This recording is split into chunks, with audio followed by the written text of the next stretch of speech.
আইনমন্ত্রী জনাব মোহাম্মদ আসাদুজ্জামান একটা অঘটন ঘটিয়ে দিয়েছেন।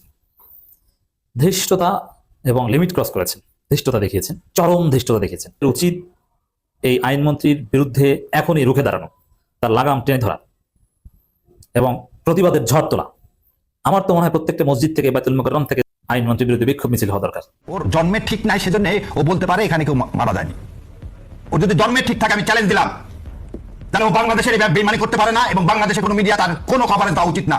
তারা নানান নামে, নানান মোড়কে, নানান প্যাকেজের মাধ্যমে আমাদেরকে ভেতরে একই মত দিয়া তারপরে ডিসপ্লে করেছে, আমাদের সামনে এনে দিয়েছে। আমরা সামনে উপরে দেখেছি, ওয়াও, এটা তো হ্যাঁ, এই যে বাঙালি, আমরা বাঙালি বলছেন। আমাদের সম্মানিত মাননীয় স্বরাষ্ট্রমন্ত্রী আজকে উপস্থিত আছেন। বাংলাদেশের মানুষ ন্যায় বিচার পাবে, কিন্তু আমরা দেখলাম একটির পর একটি জায়গায় মবের ঘটনা ঘটেই চলেছে। একটা সরকারের স্বৈরাচার হওয়ার জন্য এবং ফ্যাসিস্ট হওয়ার জন্য যে সকল চরিত্র প্রয়োজন হয়, সকল চরিত্র বিএনপি গত কিছুদিনের মধ্যে দেখিয়ে দিয়েছে। লুঙ্গি ডান্স কেন দেওয়া যাবি না?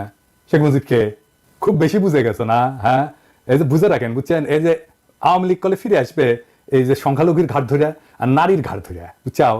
তো এইগুলারে আগে সাইজ করে রাখতে হবে। জোচ্চোরটা না এত আড়ালে আড়ালে থাকে যে জোচ্চোরটাকে তো পাওয়া মুশকিল, ওকে আপনি মিডিয়া টিডিয়ায় পাবেন না, সুতরাং জোচ্চোরকে ধরাও মুশকিল। আসসালামু আলাইকুম, আজকের গুরুত্বপূর্ণ সংবাদে আপনাদের স্বাগতম। তো যারা এখন আমাদের চ্যানেলটি সাবস্ক্রাইব করেননি, চ্যানেলটি সাবস্ক্রাইব করে চ্যানেলটির পাশে থাকুন। তো বেশি কথা বলবো না, বেশি কথা না বলে চলে যাব আজকে ভিডিওর মূল পর্বে। আইনমন্ত্রী জনাব মোহাম্মদ আসাদুজ্জামান একটা অঘটন ঘটিয়ে দিয়েছেন। ধৃষ্টতা এবং লিমিট ক্রস করেছেন, ধৃষ্টতা দেখিয়েছেন, চরম ধৃষ্টতা দেখিয়েছেন। মুসলিম অধ্যুষিত বাংলাদেশে, আলেম ওলামাদের এই বাংলাদেশে কোনো মন্ত্রী এত বড় ধৃষ্টতা দেখানোর সাহস করার কথা না।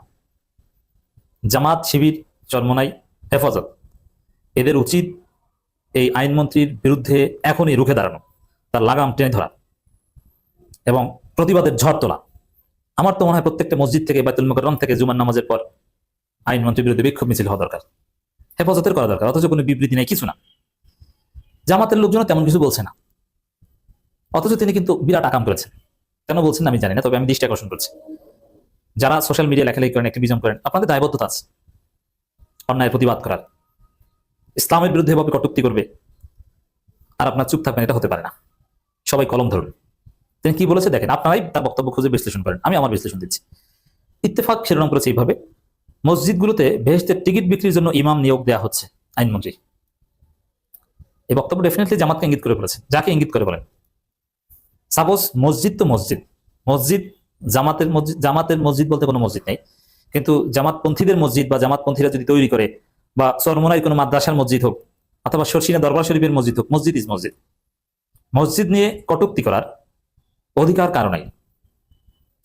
মসজিদের ইমাম পদ নিয়ে কটূক্তি করার অধিকার কারণে, ওটা ধর্মকে কটূক্তি করা।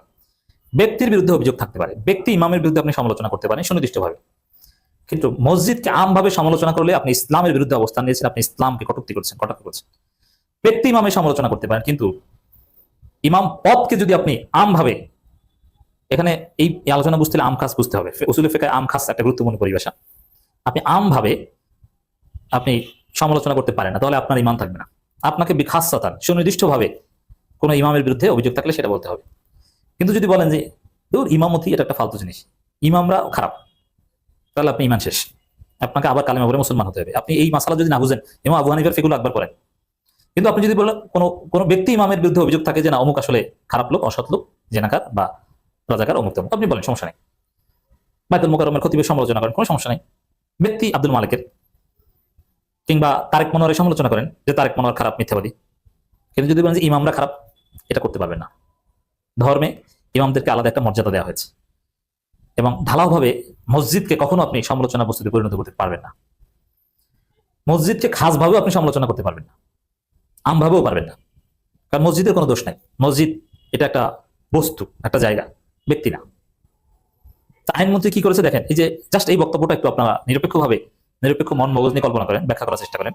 মসজিদগুলোতে, একটা মসজিদ না, মসজিদগুলো মানে কি, এখানে জমা এবং আম, কোন মসজিদগুলো তাও তো বলে নাই। জমা এবং আম, বহুবচন এবং আম, খাস না। জমা দিয়ে খাস করা যায় যে নির্দিষ্ট কয়েকটা মসজিদ, তা না। মসজিদগুলোতে বেহেশতের টিকিট বিক্রির জন্য ইমাম নিয়োগ দেওয়া হচ্ছে।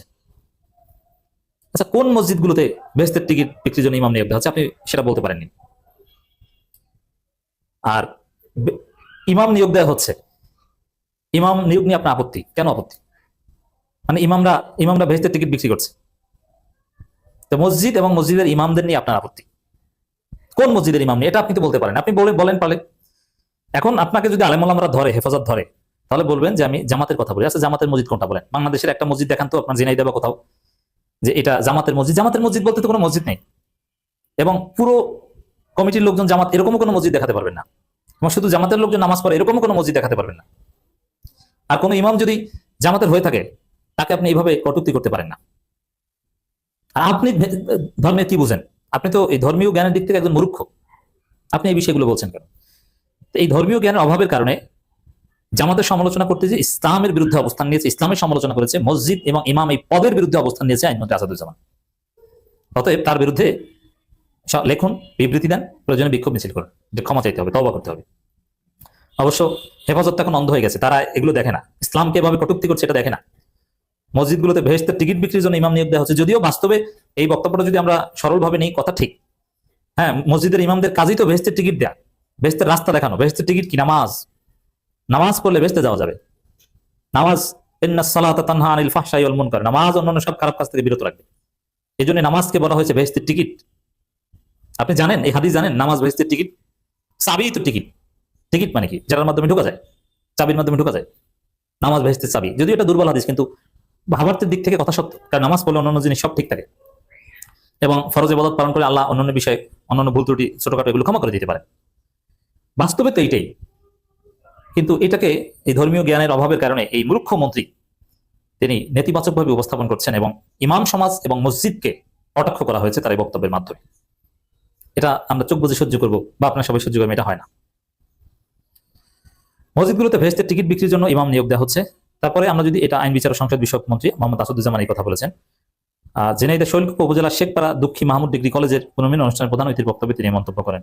আচ্ছা, এবং এটা মৌলবাদ নিয়ে কথা বলেছেন। কোথায় মৌলবাদ? এই যে হিন্দুত্ববাদী ন্যারেটিভ নিয়ে এসেছেন, মাদকের বিরুদ্ধে বলেছেন ইটস গুড, কিন্তু মৌলবাদ এই সোসাইটিকে গ্রাস যাতে করতে না পারে, কোথায় মৌলবাদ দেখেছেন? কোথায়? এই যে মুসলমানদেরকে মৌলবাদী বানানো, এটা হচ্ছে ইন্দিরা গান্ধীর বাংলাদেশের উপর চাপিয়ে দেওয়া যে সেকুলারিজম, হিন্দুত্ববাদী মুসলিম কোপানো যে সেকুলারিজম, তার একটা পরিভাষা। এখন আসাদুজ্জামান ইন্দিরা গান্ধীর থিওরিতে, মোদির থিওরির কলকাতার যে সেকুলারিজম, মুসলিম কোপানো সেকুলারিজম, ওই সেকুলারিজম নিয়ে এসেছেন। তিনি হিন্দুত্ববাদী রাজনীতি করছেন। আর হিন্দুত্ববাদী রাজনীতি করলে মসজিদ, ইমাম এদেরকে তো কটূক্তি করবেনি।